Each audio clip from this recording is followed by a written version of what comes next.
সাগরে লঘুচাপের কারণে টানা বৃষ্টি ও উজানের ঢলে দেশের সার্বিক বন্যা পরিস্থিতির অবনতি হয়েছে। এতে পানিবন্দী হয়ে পড়েছে বহু মানুষ, অর্ধশতাধিক গ্রাম প্লাবিত। ফেনীতে কয়েক জায়গায় বন্যা নিয়ন্ত্রণ বাঁধ ভেঙে ডুবে গেছে নিম্নাঞ্চল। নোয়াখালীর অনেক এলাকাও ডুবেছে পানিতে। ভোলায় ভারী বৃষ্টিতে ভেঙে গেছে নৌঘাট, বন্ধ রয়েছে সব ধরনের লঞ্চ চলাচল। খাগড়াছড়িতে দেখা দিয়েছে ভূমিধসের আশঙ্কা। এছাড়া লঘুচাপের প্রভাবে প্লাবিত হয়েছে সাতক্ষীরার নিচু এলাকাগুলো। জাহিদুল আলমের রিপোর্টে বিস্তারিত। ভয়াবহ বন্যায় বিপর্যস্ত দেশের দক্ষিণ পূর্বাঞ্চল। পাহাড়ি ঢল আর টানা বৃষ্টিতে মুহুরী, হালদা, সাঙ্গু নদীর পানি বিপদসীমার উপর দিয়ে প্লাবিত হচ্ছে। শত শত গ্রামে পানিবন্দী হয়ে পড়েছেন লাখো মানুষ। পানির তরে ভেসে গেছে ফসলি জমি, মাছের ঘের, গবাদি পশু, হাঁস মুরগির খামার।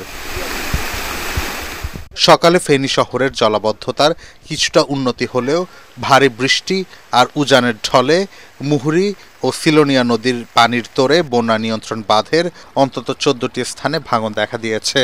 পানি বইছে বিপদসীমার 95 সেন্টিমিটার ওপর দিয়ে। এতে পানিবন্দী অন্তত 20 গ্রামের প্রায় 15,000 মানুষ। ফেনীতে গত 24 ঘন্টায় সর্বোচ্চ 306 মিলিমিটার বৃষ্টিপাত রেকর্ড করা হয়েছে। এখন আমাদের তো যাওয়ার কোনো ব্যবস্থা নাই, মূল্য এখানে থাকলো এখানে, এখন আমরা কি করব? এখন খাড়ের উপর আমরা নিরাপদ না, খাড়ের উপর পর্যন্ত পানি উঠছে। আইনত কোনো মানুষ আসি আমাদের জিজ্ঞাসা করে নাই যে যেহেতু আপনারা খাইছেন কিনা, আপনারা কি অবস্থা আছেন। অবস্থা খুবই ভয়ানক হয়ে গেছে। দ্বিতীয়ত বাড়ি ঘরে মাল সামান আলো, জিনিসপত্র, পুকুরের মাছ গাছ লই সবই শেষ। যদি আপনি বেড়িবাঁধ গুলো দেওয়া হতো বা সুন্দরভাবে দেওয়া হইলে আপনার যে পানিটা আসতো না। নোয়াখালীতে গত 24 ঘন্টায় 208 মিলিমিটার বৃষ্টিপাত রেকর্ড করেছে জেলা আবহাওয়া অফিস। এতে ডুবে গেছে এই অঞ্চলের বেশিরভাগ এলাকা। জেলা পানি উন্নয়ন বোর্ড বলছে, অতিরিক্ত বৃষ্টির কারণে জেলায় একদিনে পানি বেড়েছে 17 সেন্টিমিটার। 5 দিনের টানা বর্ষণে উপকূলীয় জেলা ভোলায় জনজীবন বিপর্যস্ত হয়ে পড়েছে। উপকূলের নিচু এলাকা প্লাবিত হয়ে দুর্ভোগে পড়েছেন শত শত পরিবার। বিভিন্ন স্থানে ভেঙে গেছে লঞ্চঘাট। এদিকে নিম্নচাপের কারণে নদী উত্তাল থাকায় পরবর্তী নির্দেশ না দেওয়া পর্যন্ত ভোলা থেকে বিভিন্ন রুটের লঞ্চ চলাচল বন্ধ ঘোষণা করা হয়েছে। এতে জরুরি প্রয়োজনে যাতায়াতকারী যাত্রীরা চরম ভোগান্তিতে পড়েছেন। এদিকে ভারী বর্ষণের কারণে খাগড়াছড়ি পার্বত্য জেলায় পাহাড় ধসের শঙ্কা দেখা দিয়েছে। বেশ কয়েকটি বিপজ্জনক এলাকায় বসবাসকারীদের সরিয়ে নিতে উদ্যোগ নিয়েছে প্রশাসন। স্থানীয়দের সতর্ক করার জন্য করা হচ্ছে মাইকিং। সাগরে লঘুচাপের প্রভাবে উপকূলীয় জেলা সাতক্ষীরায় ভারী বৃষ্টি হচ্ছে। প্লাবিত হয়েছে বসতঘর, ভেসে গেছে ফসলের ক্ষেত, মৎস্যঘের, ভেঙে পড়েছে স্যানিটেশন ব্যবস্থা। এতে চরম বিপাকে বানভাসী মানুষ।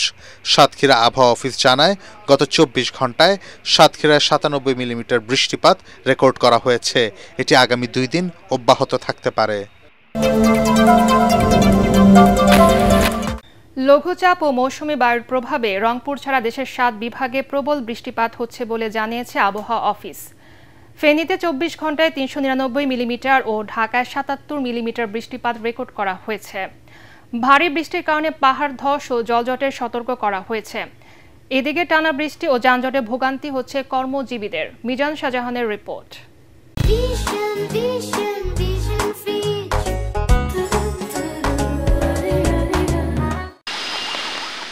একদিকে বৃষ্টি, অন্যদিকে যানজট, ফলে বিপাকে পড়েন কাজের জন্য বাইরে বের হওয়া মানুষ। নির্ধারিত গন্তব্যের যানবাহন না পেয়ে সড়কের পাশে দাঁড়িয়ে ভিজতে দেখা যায় অনেককে।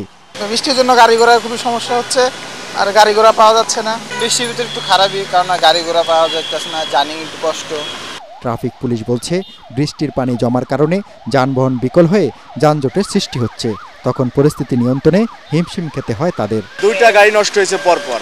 এই গাড়িগুলো সরাইতে হচ্ছে, সরানোর কারণে আপনার হচ্ছে যে এই লেট হয়েছে। যে অফিস টাইমে গাড়ি জমে গেলে সেটা তো কমাইতে একটু সময় লাগে। এদিকে বৃষ্টি হচ্ছে, যে কারণে এই চারপাশে একটু গাড়ি জমে গেছে। রংপুরের মিঠাপুকুরের বাদল মিয়া ঢাকার শহরে রিকশা চালিয়ে যার সংসার চলে। ঝড় বৃষ্টিতে তার কি ঘরে বসে থাকার উপায় আছে? গ্রামে চালাম, মনে করো গাড়ি না বাই করলেও টাকা নিব, বাই করলেও টাকা নিব, তার জন্য আমাকে চলতে হবো, খাওয়াতে হবো। আবহাওয়াবিদ তরিফুল নেওয়াজ কবির বলেন, বরিশাল, খুলনা ও চট্টগ্রাম বিভাগে সবচেয়ে বেশি বৃষ্টি হচ্ছে। ওয়েস্ট বেঙ্গলে একটা লঘুচাপ আছে, এর প্রভাবে প্রচুর মশারা বাংলাদেশের ভিতরে আসতেছে। আর হচ্ছে যে অ্যাক্টিভ মনসুন যে বায়ু প্রবাহ যেটা আছে সেটা সক্রিয়। এটা দুটোর যোগফলেই আমরা উপকূলীয় অঞ্চলে ব্যাপক বৃষ্টিপাত দেখতে পাচ্ছি। আগামী 2-3 দিন হয়তো একটু কমবে, তারপরে আবার 12-13 তারিখের পর থেকে আবার বৃষ্টিপাতের প্রবণতা আবার বাড়ার সম্ভাবনা আছে। 2-1 দিন বিরতি দিয়ে আবারও সারা দেশে প্রবল বৃষ্টিপাতের পূর্বাভাস দিয়েছে আবহাওয়া অফিস। আবহাওয়া অফিস বলছে, জুলাই মাসে দেশে সবচেয়ে বেশি বৃষ্টিপাত হয়। এই সময়ের বৃষ্টিপাতে সাইক্লোনের সম্ভাবনা নেই, তবে এ সময় জোয়ার ভাটার প্রভাবে নদীতে পানি বাড়বে, ফলে বাড়তে পারে নদী ভাঙন। এ কারণে দক্ষিণাঞ্চল সহ নদী ভাঙন কবলিত এলাকায় অধিক সতর্কতা জারি করেছে আবহাওয়া অফিস। যত দ্রুত দেশকে নির্বাচনী মহাসড়কে আনা যাবে দেশের জন্য ততই মঙ্গল হবে বলে মন্তব্য করেছেন বিএনপি মহাসচিব মির্জা ফখরুল ইসলাম আলমগীর। হাসপাতালে চিকিৎসাধীন বিএনপি চেয়ারপারসনের 2 উপদেষ্টাকে দেখতে গিয়ে সাংবাদিকদের তিনি বলেন, দেশকে সবাই মিলে বাঁচাতে হবে, এজন্য অনতিবিলম্বে নির্বাচন প্রয়োজন। এ সময় মির্জা ফখরুল বলেন, জুলাই গণহত্যার সাথে শেখ হাসিনা সহ যারা জড়িত সবার বিচার হতে হবে। কামরুজ্জামান রাজীবের রিপোর্ট। রাজধানীর আগারগাঁওয়ে নিউরো সায়েন্স হাসপাতালে চিকিৎসাধীন বিএনপি চেয়ারপারসনের 2 উপদেষ্টা প্রবীণ চিকিৎসক অধ্যাপক আব্দুল কুদ্দুস ও অধ্যাপক সিরাজউদ্দিনকে দেখতে যান বিএনপি মহাসচিব। তাদের শারীরিক অবস্থার খোঁজ খবর নেন তিনি। পরে সাংবাদিকদের সঙ্গে কথা বলতে গিয়ে মির্জা ফখরুল বলেন, দেশকে সঠিক পথে ফিরিয়ে আনতে জনগণের ভোটে নির্বাচিত সরকারের কোনো বিকল্প নেই। নানা দাবি তুলে যারা নির্বাচনকে বাধাগ্রস্ত করতে চাইছে তাদের উদ্দেশ্যে তিনি বলেন, মানুষকে ভোট বঞ্চিত রাখার আর কোনো সুযোগ নেই। দেশটাকে সকলকে মিলে বাঁচাতে হবে এবং আপনার প্রত্যেকটি রাজনৈতিক দলের দায়িত্ব হচ্ছে যে দেশকে সঠিক ট্র্যাকে ওঠানো এবং যত দ্রুত আপনার সেটা ওঠানো যাবে ততই মঙ্গল। সুতরাং যারা মনে করেন যে নির্বাচন প্রয়োজন নেই, আমার মনে হয় তারা আবার চিন্তা করবেন। নির্বাচন প্রয়োজন জনগণের জন্য। সংস্কার এবং নির্বাচন এর মধ্যে কোনো কন্ট্রাডিকশন নেই, দুটো একসাথেই চলবে।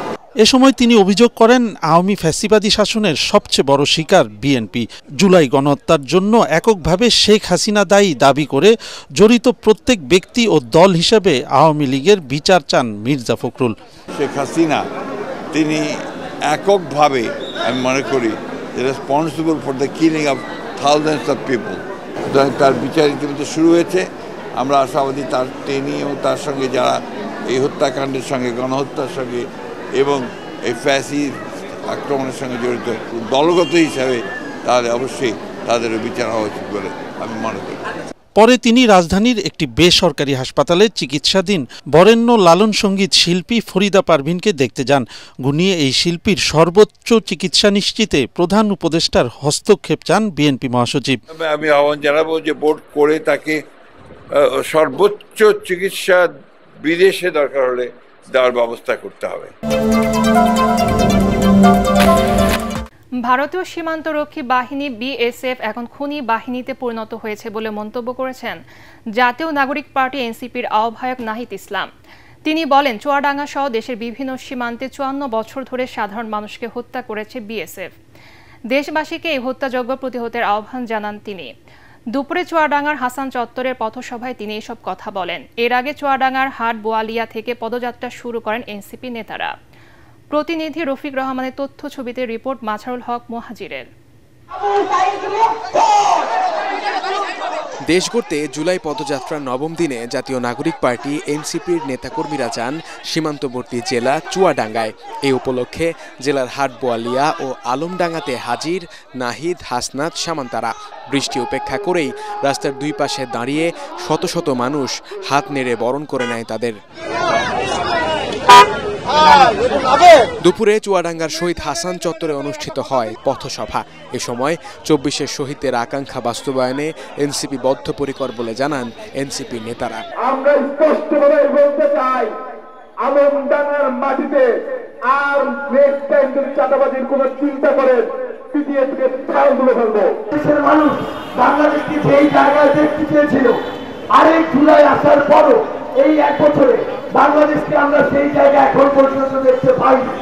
তাই আমাদেরকে একটা অভ্যুত্থানের পরেও নতুন একটি রাজনৈতিক দল করতে হয়েছে। গেল 16 বছর নির্বিচারে সীমান্তে হত্যা নিয়ে আবারও কঠোর হুঁশিয়ারি দেন দলের আহ্বায়ক নাহিদ ইসলাম।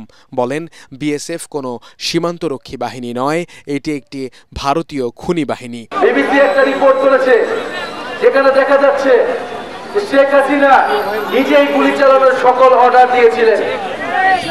এই মারণাস্ত্র ব্যবহারের জন্য শেখ হাসিনা অর্ডার দিয়েছিলেন।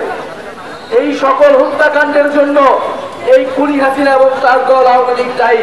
এ সময় যারা চাঁদাবাজ ও দুর্নীতিবাজদের পক্ষে আছেন তাদের বয়কট করার আহ্বানও জানান নাহিদ ইসলাম। যারা চাঁদাবাজ দুর্নীতিবাজ দখলদারিত্বের পক্ষে আছে, আপনারা তাদেরকে বয়কট করুন। জনগণের পক্ষে বাংলাদেশপন্থী রাজনীতি গড়ে তুলুন।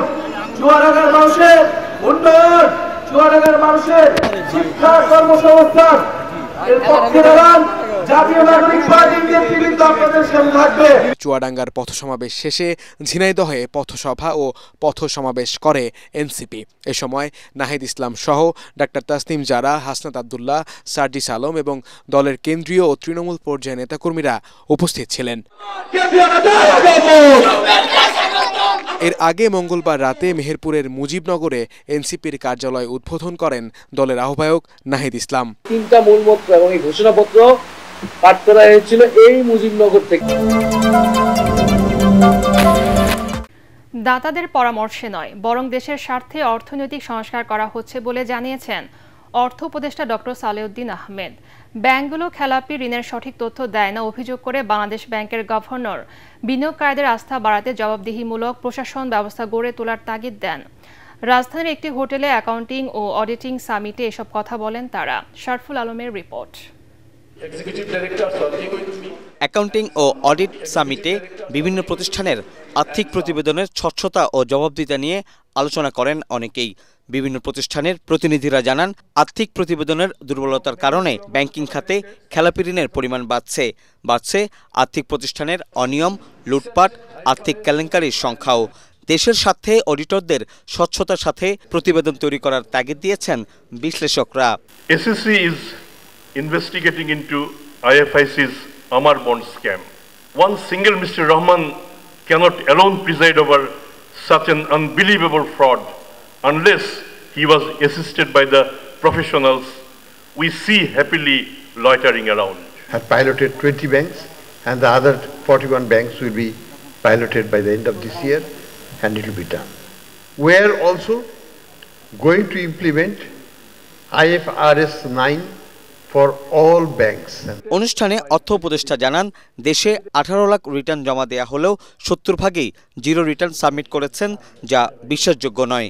দেশের উন্নয়নে আর্থিক খাত সংস্কার খুবই গুরুত্বপূর্ণ বলেও মন্তব্য করেন তিনি। কতগুলো একটু বেসিক রিফর্ম করতে, লং টার্ম বা মিডিয়াম রিফর্ম করবো না, কিন্তু যেই কটা ধরেছি সেটা আমরা দেখি, আমি চেষ্টা করবো এটাকে ইমপ্লিমেন্ট করতে।